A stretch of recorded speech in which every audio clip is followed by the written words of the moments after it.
अस्सलाम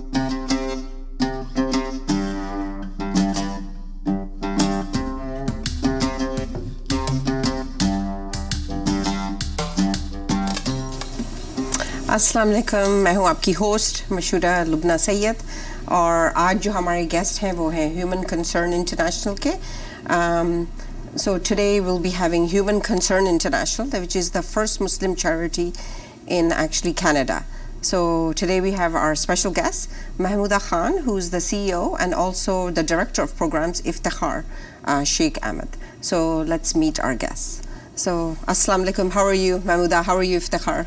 Alhamdulillah. So nice to see both of you. Great seeing you, and thank you for having us. Oh, no problem.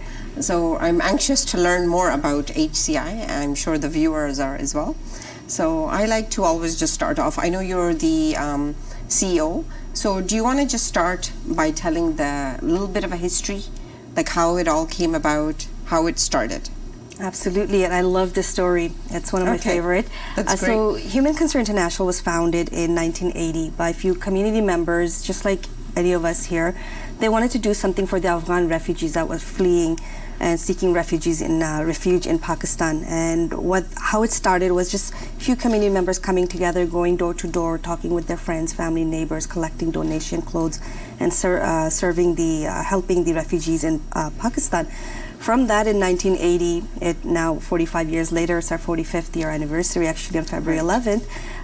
We have served over 50 plus countries, invested about close to over $250 million in many projects, changing lives across the world. That's fantastic. So that was a very good initiative, and we'll talk a little bit more later on about some of the projects that have started.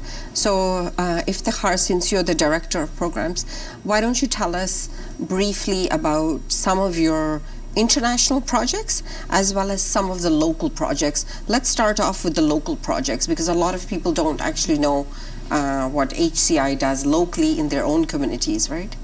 Yeah, thank you, Mashooda. So at HCI, we believe that charity starts at home. So we have been actively distributing food baskets and food meals for the homeless and vulnerable communities across Canada, and that goes back to more than 40 plus years. Also, we work with smaller nonprofit and charitable organizations to support their work. We do believe in supporting others and not inventing, the wheel again. And we partner also with shelters where we provide them with different funds for their interventions. So that's basically what we have been doing in Canada for the last 40 plus years. When it comes to the international work, so we are very active in the relief area and also sustainable development. So as Mahmuda mentioned, we touched more than 50 countries over the last 45 years. So I will mention in Pakistan because that's where HCI started. So we have our legacy project, which is HCI Hope Complex Village in Akura Katak, Peshawar, that I had the honor to visit last November. And in that project, we have schools, we have vocational training center, maternity health clinic, we have a masjid to accommodate 1,000 plus worshippers, water facility, as well as a guest house.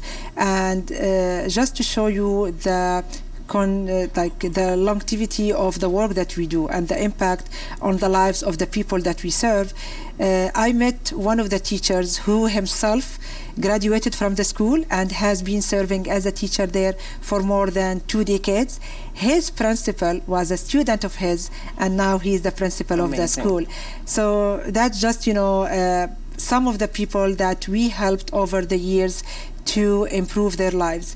We do have, as I mentioned, sustainable development, and that touch on the wash sector. So we do build water wells, the standalone one that serve smaller communities of 5 to 10 families, that we are talking about 50 to 70 individuals, as well as large wash facilities where we dig big water wells and we provide above ground water tanks, and then we install distribution systems. We also are investing or have been investing in education for the vulnerable children and orphans in particular. So in orphans, we focus on them through our child sponsorship program, as well as the different education projects. So also from my trip to Pakistan, we visited in Muzaffarabad, one of the schools that started back in 1983. And from these schools, hundreds of thousands of students graduated and found a way to support their own families. I will just touch briefly on the emergency. Yes. So last March, Alhamdulillah, we opened our first village in northern Syria, where we are accommodating 300 families in sustainable shelters. It's more than just, shelter for them. So it's a holistic approach where we provide schooling for their kids. We have a clinic to attend to their health needs, as well as a small masjid that acts as a hub, a community hub, and also a marketplace. And the part that I like the most is the playground for the children. Of course. So yes. Those are some of the projects that That's we implement wonderful. overseas. And I think, Mahmuda, recently you were on a trip as well, right? Or was it in Egypt? Yes, actually we visited together Egypt, Turkey, and Syria. So Very we visited nice. that village. We met with the children. Excellent. Many of them are 17, 18 years old and they've never been to school. So the school that were actually built originally was not enough to accommodate, so we've extended it after our visit. We said we need to make it bigger to accommodate more children. Many elderlies, pregnant women came and thanked us. While we're there, we inaugurated the clinic. They're saying they had to go very far distance to go and get medical treatment, but it's right there in our village right now. That's it was a wonderful experience. That's there. great. And I was also going to ask you if you remember when the floods happened in Pakistan, and you guys brought Iqrar al-Hassan here for the fundraiser. So how many homes did you guys build in the Jaddo place? Just curious, I'm sure the viewers want to know firsthand. So I can answer to that. Sure.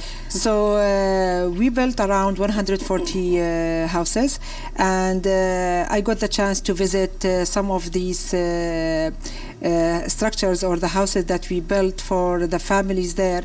And it's different when you look into the proposal and then you look into the progress report and completion, and you see all these stories, either it's a video from the beneficiaries thanking us, thanking our donors and partners for the work we do, or it's a written testimony and meeting them in person.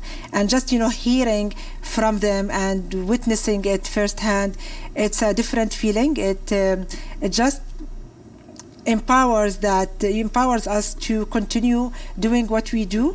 And also most of these families are women-headed families, so the environment where they live is very harsh, and for them to lose everything to the floods, even beloved ones, that was a shocking reality that they found themselves facing for days, where they were telling us that the water was covering entire areas. They had to move to the main roads. That's only place where they will be safe, and nothing to shelter them. So they were like the sky above them, and they are in the open until our partners were able to reach that areas and establish the immediate relief response, and then we started slowly building these houses. So it's a great relief for the community that we are serving there. If I may add to this as Of well, course. one thing, especially because we're talking about Pakistan, we've been there for 45 years now. That's where our work started back in 1980. Is one thing that our strength has been in responding to emergency without any delay and right away. Right. Whenever there's any crisis, and I have to say thanks to our program director, our program team, HCI, because we have diversification of partners. So we have been able to reach during this flood crisis, even a couple of years ago, it happened to happen a lot, of course, reach areas where no other charities have been able to reach because of our diversification and the reach that we have, contacts and relationship that we have. That's great. Let's talk about water wells. I know a lot of people, they want to do a water well, maybe in their parents' name or their child's name or whatever. So how does that work? Can you tell us roughly the cost, where it's available? What's the process? So we have what we call them standalone water well, or small water wells, and that serves smaller communities, 5 to 10 families at a time. And these are in South Asia and also in the Horn of Africa. So the cost is different. So it's 1,500 in South Asia, and it's around 1,500 in the Horn of Africa. Given, you know, the nature of South Asia, do you mean like Pakistan, India, Afghanistan, Pakistan, Bangladesh? Okay. And then in the Horn of Africa, that includes Somalia and Kenya. And it's more expensive, you said, right? Yes, it's more expensive. It's around 5,000 Canadian dollars. It's, again, as I mentioned, the nature of the soil there, how deep that you need to dig to get, you know, clean water and all that. So that's why it costs more in Somalia and Kenya. Of course. And what's the length? Like, so say I buy one, when will it be up? Yeah, so let's say you made your donation. The information comes to our donor care department, and from the moment your donation is entered into our system, it would take between 6 to 8 months. In the past, we used always to say 6 months, but then given the climate change that is a reality, it's affecting the work that we do.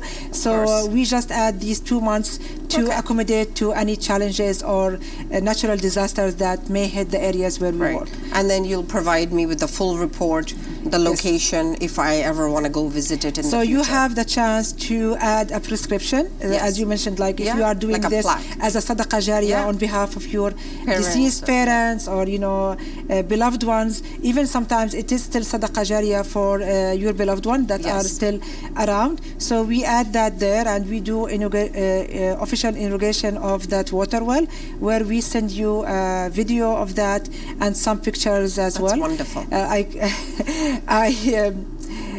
I participated in some of the inauguration in Pakistan in Omar Kot. Yes. And believe me, the kids, when the water comes out from the water, you want to jump there, you know, and play with them. And also in Bangladesh, we did that, and it's amazing. These kids, when they are enjoying the water, it's such a joy for them. I think it's a wonderful way to give back.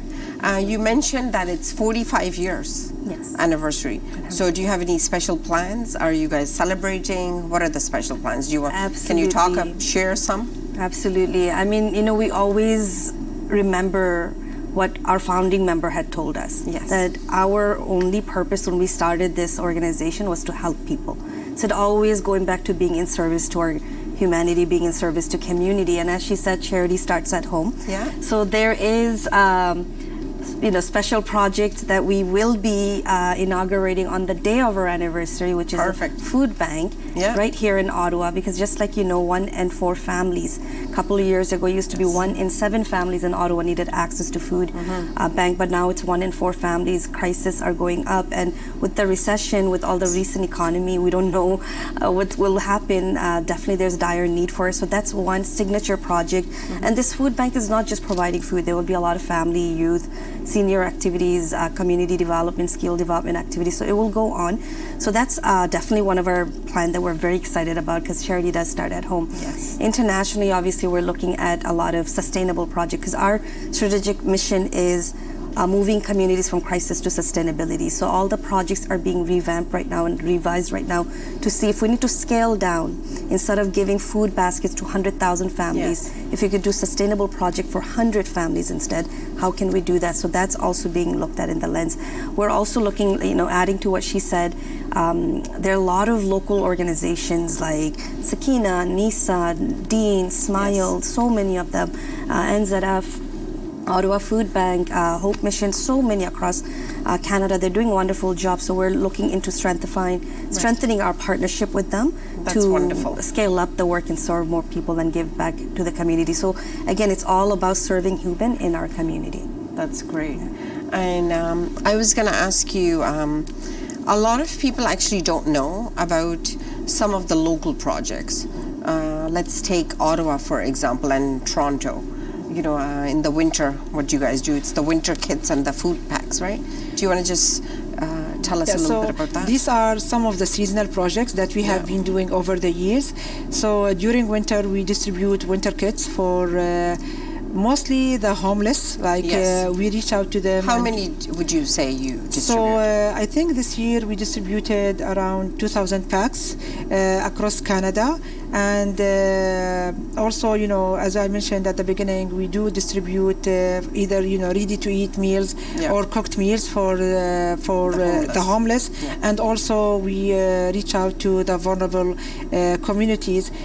Just, to add to the food bank that we are going to be opening on the anniversary of the start of HCI, we are going to also be delivering the food packs to the families, because we that's do actually know, the key. Yes, we do have elderly within our community that actually, they cannot go and pick up their own food, or, people with certain disabilities. Yes. So we are going to try as much as we can to cater to the needs of the people that will seek our support at our food bank. The greater Ottawa community. Yes. Exactly. That's wonderful.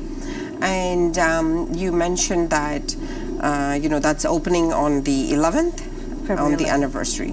So it'll be 45 years. It'll be our 40th year anniversary on February 11th, so that's when the inauguration will be happening. Are you also planning to host a dinner or something later Absolutely. I mean, you will see us throughout the year celebrating the history and legacy of HCI throughout 45th year. So we will bring back, history. What did we do 30 years ago, 40 years ago? We will showcase all that throughout the year. You'll see a lot of messages from our community member-led loyal and legacy donors that's been with us for decades. Amazing. You'll see those throughout the year. There will be an annual dinner that we'll be celebrating here in our headquarters. Ottawa is the headquarters, so we're looking at in June. So look out for that as well. We will make that announcement. So your head office is in Ottawa, and which other cities are you in? We have presence across Canada through volunteers and representatives, but we have our staff in Toronto, Edmonton, Calgary, Vancouver, Montreal. We're expanding as well. And now this year we're looking into expanding in the East, Halifax, and those areas as well. And then you expanded to U.S. Absolutely. last year, or was it 2 years ago? U.S. was 2023. We launched independent entity in U.S., Human Concern USA. Last year, actually, just in November, we launched in UK as well. Wonderful. There's Human Concern UK, so there's 3 entities. That's good. The global. And Ramadan is fast approaching. So what do you guys have planned for Ramadan? Ramadan is the regular food packs. And I mean, people give a lot of their zakat. So is there, will you be collecting fidya as well? Absolutely. So we will be collecting zakat al-fitr, and also fidya and kafara during Ramadan. And we encourage people actually to, be more generous during Ramadan, because the rewards, is enormous, and also the need is a huge within Canada and overseas. And when it comes to our programming specifically for Ramadan, so we do the regular food bags, and it's catered as per the culture of each country. And also we do host iftars for the communities, and we focus also on providing for the needs of the most vulnerable. I will just give an example. Last Ramadan, during the war in Gaza, because we have been very active responding to this biggest emergency that happened in our modern history. So we catered to provide fresh food packs and ready-to-eat meals, and not only for suhoor, which is the one that after that we fast, but also for the pregnant women, the breastfeeding women, the children, and the elderly, and the sick people that cannot fast during the month of Ramadan. Very good. So sounds like an exciting year ahead, and congratulations on the anniversary of HCI for being the first Muslim charity in Canada for 45 years. That's wonderful news. And we look forward to the grand opening of your food bank on February the 11th. Wonderful news again. And of course, all of the other, aspects. So if people are out there, wondering about water wells, maybe Ramadan might be a good time as well to get one. And then also, if you guys are a registered charity with CRA, so tax receipts, everything is tax, receipted. So that's wonderful. So thank you so much for coming on the show, and it was great having both of you. We've learned so much about HCI and its presence, not only in local community of Ottawa, but GTA, 6 other cities you mentioned, all across Canada. That's wonderful, and of course internationally, providing relief to so many in need. Thank you very much. Thank you so much again. Thank you, for Mashooda, for having us.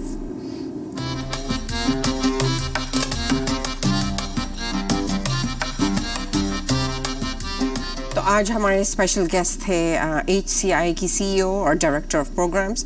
तो हमने उनसे बहुत सारी चीज़ें learn भी करी. और तो आप लोगों को अपनी अगर ज़कात देनी है तो आप HCI को दे सकते हैं. अगर आपको वाटर वेल्स लेना है तो वो भी आप HCI से ले सकते हैं.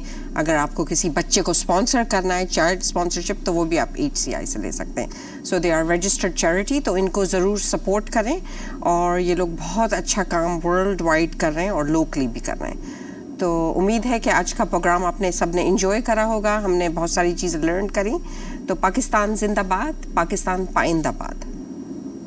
We have been traveling in Pakistan from Charsadar to Kashmir to Peshawar, Akora Katak, to Karachi, then to Hyderabad, Rashidabad, and now we are in the Sindh, and then we move to Tafarkar.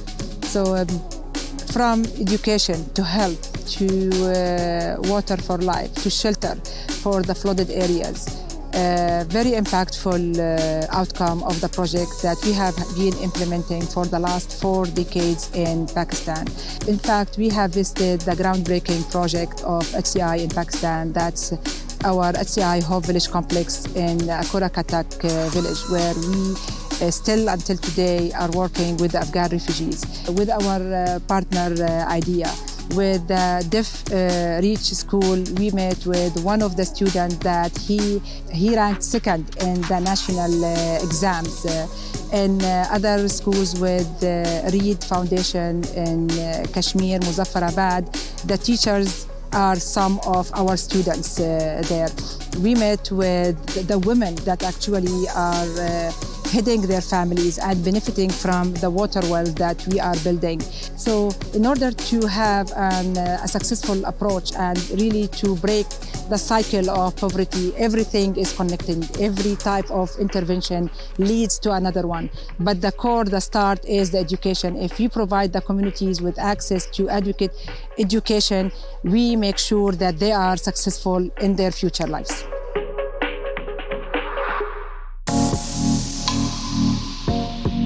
Assalamu alaikum wa rahmatullahi wa barakatuh. We are wrapping the first day of our visit to Pakistan. Today we are at Sharsada, the KPK province. So we visited a few public schools where we have built new water wells and water facilities. We met with the teachers, with the students. We were greeted with smiles, emotions, gratitude for providing access to clean water. And it is contributing in a way or another to their education, because we are reducing the rate of absence at schools. The reason why, because the previous water wells that were available at schools, they were not deep enough. So the water coming out wasn't clean and good for drinking for their daily use. But right now we have the water up to 110 feet, and that gives access to clean water. Jazakumullah khair for your support. Thank you so much. This is our second day of our field visit.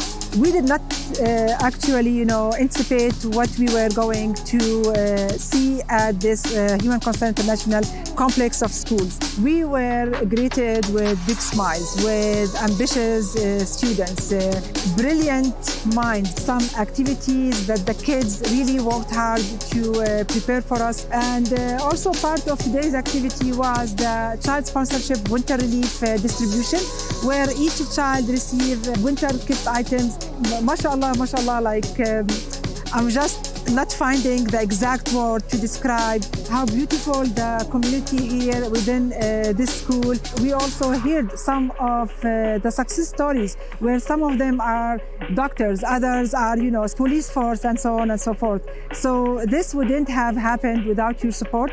Thank you so much, HCI donors, and please stay tuned for day 3. Jazakumullah khair. Strong foundation leads to great impacts. This is the groundbreaking project for HCI back since 1980. So I'm with pride, gonna be reporting from the first project that HCI started in Pakistan to benefit the Afghan refugee students. So this is the Hope Village School of HCI at Akura Khatak at KPK. The school hosts around 700 students from the nearby camps of the Afghan refugees. The school has been up and running since 45 years. So for me, I'm witnessing history. We have met with the students. We have met actually with students that graduated and they are paying it forward and they became teachers. So the impact of the work that we do goes beyond the 1 year, the 2 years duration of our projects. It's paid it forward to benefit communities. Today we are at the Deaf Reach Hyderabad complex. We started our first partnership, the first vocational training center. Right now we are supporting around 300 children with their education. I met with some amazing children. Their smiles were so warm and welcoming. They are brilliant, curious to learn, and I have learned a lot from them. So few, signs that we learned. So to grade someone, you would do this for Assalamu Alaikum. They taught me how to do sorry, how to, you please, thank you with this one. And the funniest one was because the children were just laughing, it's like the chicken. I felt that I was the one that I was disabled among the community because I don't speak their language, rather they understand my language. So that was an eye-opening that we need to be inclusive and we need to provide more for our abled in a different way communities. Thank you. We're standing in front of one of the houses that we have built after the floods of October 2022. We ran a Water for Life campaign in Canada to raise funds to build the houses and also provide access to clean water.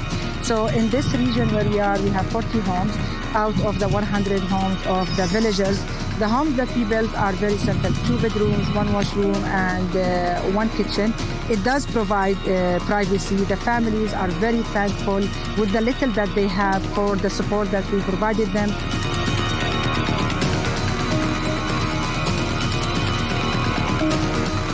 With your support, we're thankful that we were able to build these houses, bring some relief for them, but still we have a lot ahead of us to account for and to actually help them to get out or break the cycle of poverty. Jazakumullah khair. This is our 6th-day visiting the project. The distance between each project and another, the long distance, it takes us more than 2, 3, in some incidents 4 hours to travel from one location to another. But the impact, the results, the fruits of the work that we do makes it easy, makes it meaningful for us. We started our day by visiting RO plants in the flood area where we are providing clean, drinkable water that comes from the tap to 100 families. Then we moved to visit the latrines that actually are providing and enhancing the quality of education, especially for girls within their communities. And now we are ending up the day with the visits in the desert of Tarfakar, where we installed hand pump water wells, where the depth can reach up to 150 feet, just to make sure that we are providing drinkable, clean water for the community. Thank you for your support. Jazakumullah khair.